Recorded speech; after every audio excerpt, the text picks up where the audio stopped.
Assalamualaikum warahmatullahi wabarakatuh. Bismillahirrahmanirrahim. Apa kabar semua anak-anakku, sehat? Alhamdulillah. Sebelum kita belajar, mari kita baca doa terlebih dahulu. Bismillahirrahmanirrahim. Rabbi zidni ilma warzuqni fahma waj'alni minas solihin. Rabbi shrah li sadri wa yassir li amri wahlul 'uqdatam min lisani yafqahu qawli. Amin. Anak-anakku sekalian, pada pembelajaran video ini, yang pertama tujuannya yaitu agar sampean bisa mengetahui apa itu hakikat sholat dan hakikat zikir. Yang kedua, sampean semuanya itu mengetahui seperti apa sih perilaku-perilaku hakikat sholat dan zikir. Mari kita bahas, mari kita kupas mengenai tentang hakikat sholat dan zikir. Anak-anakku sekalian semuanya, hakikat sholat dan zikir. Sholat secara bahasa yaitu berdoa. Sholat secara bahasa yaitu berdoa. Sedangkan secara istilah yaitu seluruh perbuatan dan ucapan yang dimulai dengan takbiratul ihram dan diakhiri dengan salam. Seperti yang kita sudah laksanakan setiap hari, yaitu sholat 5 fardu. Sholat itu ada sholat fardu dan sholat sunnah. Sholat fardu itu ada sholat fardu ain seperti sholat 5 waktu. Ada sholat fardu kifayah seperti sholat jenazah. Kalian harus tahu ini perbedaannya antara sholat fardu ain dan sholat fardu kifayah. Sholat fardu itu hukumnya wajib dilaksanakan oleh semua umat Islam. Sholat sunnah itu boleh dikerjakan, boleh tidak dikerjakan. Dalil mengenai tentang sholat yaitu Bismillahirrahmanirrahim. Utslu ma uhiya ilaika minal kitabi wa aqimis sholat. Inna sholata tanha anil fahsya wal munkar wala dzikrullahi akbar wallahu ya'lamu ma tasna'un. Yang artinya, bacalah apa yang telah diwahyukan kepadamu, yaitu Alkitab, Al-Quran, dan dirikanlah sholat. Sesungguhnya sholat itu mencegah dari perbuatan keji dan mungkar. Dan sesungguhnya mengingat Allah, sholat adalah lebih besar keutamaannya dari ibadah-ibadah yang lain. Dan Allah mengetahui apa yang kamu kerjakan. Ketentuan pelaksanaan sholat. Yang pertama ada syarat wajib sholat. Yang kedua ada syarat syahnya sholat. Yang ketiga ada rukun sholat. Yang pertama syarat wajib sholat. 1. Beragama Islam. 2. Berusia dalam mencapai baligh. Ketiga yaitu berakal. Jadi kalau gila tidak boleh melaksanakan sholat. Kalau belum baligh ya tidak boleh melaksanakan sholat. Bukan tidak boleh, belum boleh gitu. Yang pertama yaitu Islam, berarti kalau masih belum Islam, Kristen ya tidak bisa melaksanakan sholat. Syarat sah sholat. Yang pertama sudah masuk waktu sholat. Yang kedua, suci badan, pakaian, tempat sholat. Yang ketiga, menutup aurat. Yang keempat, yaitu menghadap kiblat. Rukun sholat diantaranya yaitu berdiri jika mampu, takbiratul ihram, membaca surat Al-Fatihah, ruku dengan tumakninah, i'tidal dengan tumakninah, sujud dengan tumakninah, duduk di antara dua sujud dengan tumakninah, duduk akhir pada tasyahud akhir, membaca tasyahud akhir, membaca sholawat atas Nabi Muhammad SAW, membaca salam pertama yaitu ke kanan, kemudian tertib. Sunnah sholat. Yang pertama mengangkat kedua tangan saat takbiratul ihram. Yang kedua yaitu ruku, bangun dari ruku atau saat berdiri dari tasyahud awal. Yang ketiga yaitu bersedekap, yaitu meletakkan tangan kanan di atas tangan kiri, mengarahkan pandangan ke tempat sujud. Itu namanya sunnah sholat. Membaca doa iftitah setelah takbiratul ihram. Membaca ta'awud sebelum basmalah. Contohnya a'udzubillahi minasyaitonirrajim, bismillahirrahmanirrahim, a'udzubillahi minasyaitonirrajim. Itu sunnah.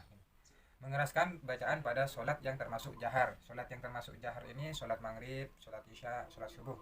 Itu sunnah, bacaan-bacaannya dikeraskan. Dan melembutkan bacaan pada sholat yang termasuk sir. Sholat sir ini seperti sholat duhur dan asar, tidak dikeraskan, dibaca secara pelan-pelan, tidak dikeraskan, pokoknya itu sunnah bacaannya begitu. Terus lanjut membaca lafaz amin. Nah, setelah membaca surat Al-Fatihah itu hukumnya sunnah. Membaca surat setelah bacaan Al-Fatihah pada 2 rakaat pertama, berarti surat-surat pendek, itu hukumnya sunnah. Sunnah bagi makmum mendengarkan bacaan imam. Membaca takbir ketika turun dan bangkit selain ketika bangkit dari ruku, itu hukumnya sunnah. Ketika bangkit dari ruku membaca Sami Allahu liman hamidah. Nah, itu hukumnya sunnah. Ketika i'tidal membaca Rabbana lakal hamdu. Terus meletakkan dua telapak tangan di atas lutut ketika ruku. Itu hukumnya sunnah. Membaca tasbih ketika ruku dan sujud. Membaca doa ketika duduk di antara dua sujud. Duduk iftirashi pada semua duduk dalam sholat kecuali duduk akhir. Itu hukumnya sunnah. Duduk tawarruk yaitu duduk tasyahud akhir di akhir sholat.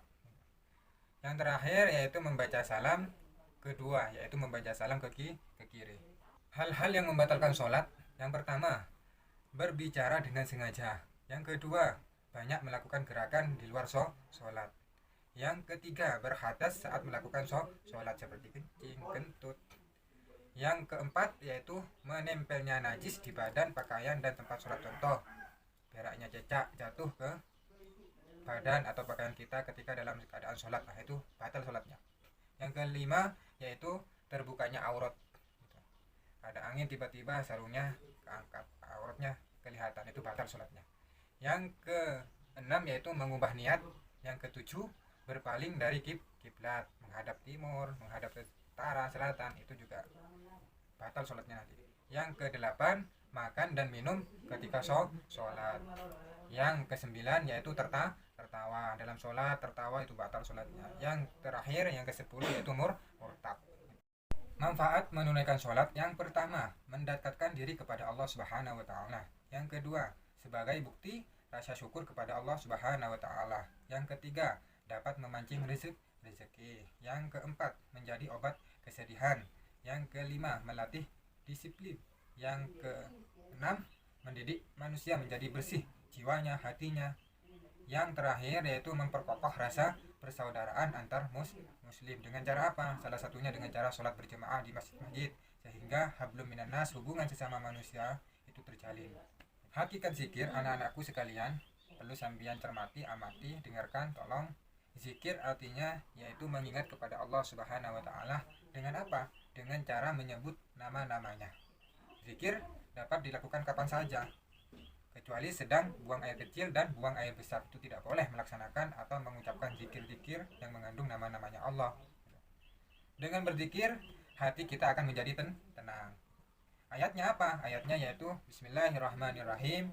Ya ayyuhalladzina amanu dzkurullaha dzikran katsira. Yang artinya, hai orang-orang yang beriman, berzikirlah dengan menyebut nama Allah, zikir yang sebanyak-banyaknya. Surat Al-Ahzab ayat 41. Cara berzikir itu ada 3 macam. Yang pertama, zikir dengan hati. Gimana sih zikir dengan hati? Yaitu dengan zikir bertafakkur, memfikirkan dan merenungkan ciptaan-ciptaannya Allah. Ciptaannya Allah itu banyak, ada manusia, ada hewan, tumbuhan, dan macam-macam. Sampai itu renungkan, pikirkan, itu termasuk zikir dengan hati. Yang kedua, zikir dengan ucapan, zikir dengan lisan, lafaz-lafaz yang mengandung keagungan nama.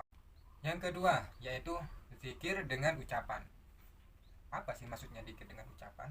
Zikir dengan lisan yaitu lafaz-lafaz yang mengandung keagungan nama Allah, seperti membaca tasbih subhanallah, subhanallah, membaca tahmid alhamdulillah, alhamdulillah, membaca takbir Allahu akbar, membaca istighfar astaghfirullahaladzim, membaca tahlil la ilaha illallah, serta membaca Al-Quran dan membaca sholawat. Itu termasuk kepada zikir dengan ucapan.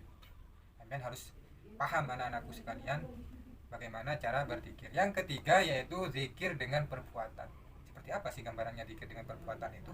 Zikir perbuatan yaitu mentaati perintah Allah dan menjauhi larangannya Allah. Mentaati perintahnya Allah seperti apa? Zakat, puasa, sholat. Menjauhi larangannya Allah, tidak berbuat zina, tidak mencuri, tidak minum minuman, itu namanya menjauhi larangannya Allah. Sambil melaksanakan itu semua, itu termasuk zikir bil arkan atau zikir dengan perbuatan. Manfaat zikir, anak-anakku sekalian semuanya: yang pertama, mendapat ampunan dari Allah. Yang kedua, senantiasa mensucikan, memuji, mengagungkan dan mengesahkan Allah. Yang ketiga, disiplin dalam segala hal. Yang keempat, santun dalam ucapan dan perbuatan. Yang kelima, dijamin masuk surga dan terhindar dari api neraka. Masya Allah, manfaat zikir luar biasa, anak-anakku sekalian. Maka dari itu, mari kita istiqomah melaksanakan sholat dan melakukan zikir. sehingga manfaat-manfaat itu kita dapatkan, kita raih. Jadi anak-anakku sekalian, dalam pembelajaran video ini bisa diambil kesimpulan yang pertama, hakikat sholat, yang mana dalam sholat itu ada syarat wajib sholat, ada sahnya sholat, ada rukun sholat, ada sunnah-sunnah sholat, serta ada hal-hal yang membatalkan sholat dan manfaat melaksanakan sholat secara istiqomah. Yang kedua, yaitu sudah kita pelajari, kita kupas dalam video ini tentang zikir. Apa itu zikir sudah dijelaskan dalam video ini, tolong sampean semuanya dicermati, diamati biar tahu seperti apa zikir itu. Yang mana di dalamnya ada zikir bil lisan, zikir bil arkan, zikir bil qalbi, yaitu dengan hati. Ada manfaatnya zikir seperti apa, yang semuanya itu akan berimbas yang atau kita dapatkan kepada diri kita sendiri. Cukup sekian dulu anak-anakku sekalian. Mudah-mudahan apa yang kita kupas dalam video ini bermanfaat fid dini wad dunya wal akhirah. Ihdinas siratal mustaqim. Dari saya Zainullah. Assalamualaikum warahmatullahi wabarakatuh.